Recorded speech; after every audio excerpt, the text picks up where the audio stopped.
दोस्तों, रसूलुल्लाह सल्लल्लाहु अलैहि वसल्लम ने फरमाया, जिसका मफहूम ये है कि क़यामत की बड़ी निशानियां तस्बीह के दानों की तरह है। जब तस्बीह टूटती है तो दाने बिखर जाते हैं। यानी क़यामत की बड़ी निशानियां जब आना शुरू होंगी तो एक के बाद एक तवातुर के साथ, यानी बहुत तेज़ी के साथ, जैसे तस्बीह के टूटने पर उसके दाने ज़मीन पर आते हैं, ऐसे एक के बाद दूसरी निशानी खुद ब खुद पूरी होती चली जाएंगी।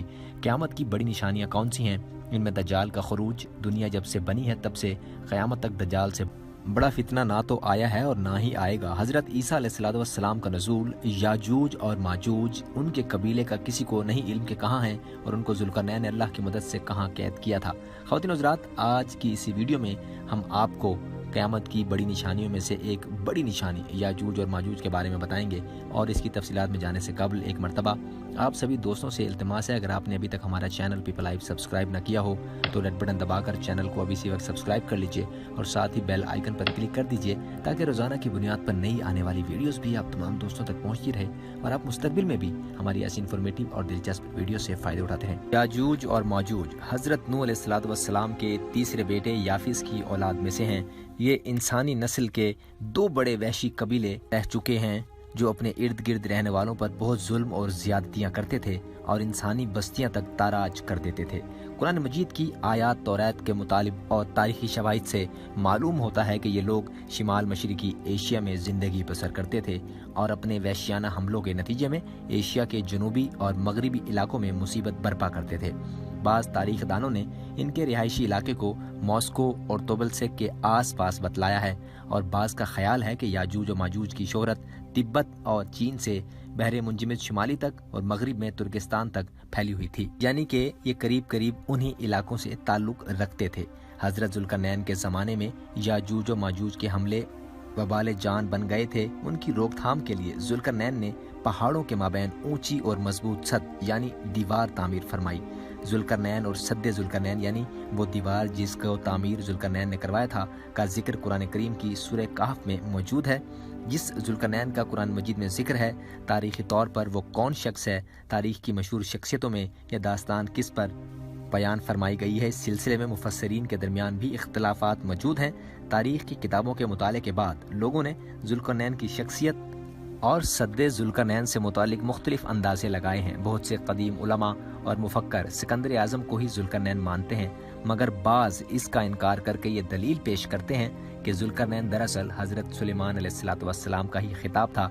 जदीद ज़माने के बाद कुछ मुफस्सिर और मुफक्कर ज़ुल्करनैन को कदीम ईरानी बादशाह साइरस आज़म यानी कुरैश आज़म का दूसरा नाम भी करार देते हैं और ये निस्बतन ज़्यादा करीनल कियास है, मगर बहरहाल अभी तक यकीन के साथ किसी शख्स को इसका मुस्ताक नहीं ठहराया जा सकता कि वो हकीकत में किसको ज़ुल्करनैन कहता है। ज़ुल्करनैन की बाबत कुरान करीम ने सराहत के साथ फरमाया कि वो ऐसा हुक्मरान था जिसको अल्लाह ने असबाब व वसाइल की फरावानी से नवाजा था। वह मशरिकी और मगरबी ममालिक को फतह करता हुआ एक ऐसे पहाड़ी दर्रे पर पहुंचा जिसकी दूसरी जानिब याजूज और माजूज थे। कुरान करीम की सूरह कहफ में बहवाले याजूज माजूज ज़ुल्करनैन के हालात बयान करते हुए फरमाया गया है कि जब वो यानी ज़ुल्करनैन अपनी शुमाली मुहिम के दौरान दो दीवारों यानी पहाड़ों के दरमियान पहुंचा तो वहां उसे ऐसी कौम मिली जिसकी ज़बान नाकाबिल फ़हम थी। ताहम जब तर्जुमान के ज़रिए गुफ्तगू हुई तो उन्होंने अर्ज़ किया कि याजूज माजूज इस सरजमीन पर फसाद फैलाते हैं, लिहाजा तू हमारे और उनके दरमियान एक सद यानी दीवार तामीर कर दे।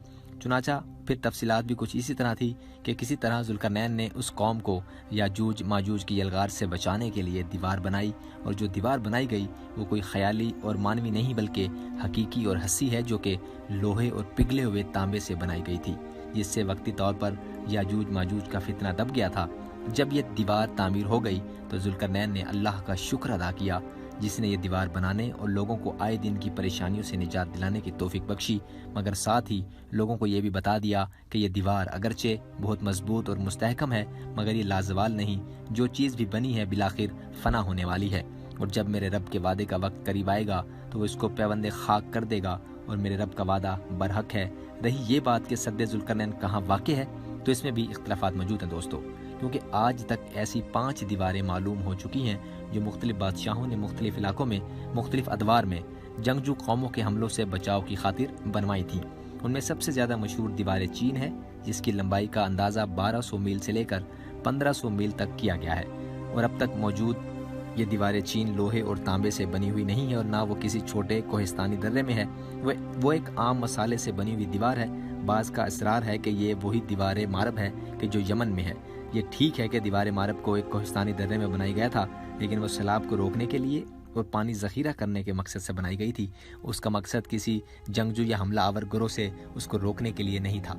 वैसे भी वो लोहे और तांबे से बनी हुई नहीं है, जबकि उलमा मुहक्किकीन की गवाही के मुताबिक सरजमीन कफकाज में दरियाए खज़र और दरियाए स्याह के दरमियान पहाड़ों का एक सिलसिला है जो कि एक दीवार की तरह शुमाल और जनूब को एक दूसरे से अलग करता है। इसमें एक दीवार की तरह का दर्रा भी मौजूद है जो मशहूर दर्रा दारियाल है। यहाँ अब तक एक कदीम तारीखी लोहे की दीवार नज़र आती है। इसी बिना पर बहुत से लोगों का नज़रिया ये भी है कि दीवार जुल्करनैन यही है। अगरचे सद्दे जुल्करनैन बड़ी मजबूत बनाई गई थी, जिसके ऊपर चढ़कर या इसमें सुराख करके याजूज माजूज का इधर आना मुमकिन नहीं था, लेकिन जब अल्लाह का वादा पूरा होगा तो उसे रेजा रेजा करके ज़मीन के बराबर कर देगा। इस वादे से मुराद क़यामत के करीब याजूज माजूज का ज़हूर है। ख़वातीन हज़रात, सही बुखारी की एक हदीस में हज़ूर अकरम सल्लल्लाहु अलैहि वसल्लम ने इस दीवार में थोड़े से सुराख को फितने के करीब होने से ताबीर फरमाया था।